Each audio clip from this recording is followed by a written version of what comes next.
Poštovani gosti, pripala me je čast ispred opštine Bač, Skupštine opštine Bač, da vas pozdravim, draga braćo i sestre, dragi gosti, laureati, direktori škola, drage koleginice i kolege, saradnici i prijatelji.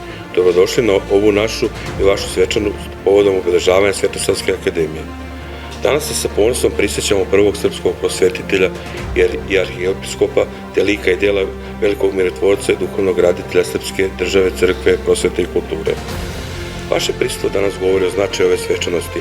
Nadam se da predstavlja priznanje vašem dugogodišnjem pedagoškom radu. Hvala vam što doprinosite činjenici da naša deca od najmlađeg a sve do tinejdžerskog doba imaju uzore u prosvetnim radnicima kao što svi vi.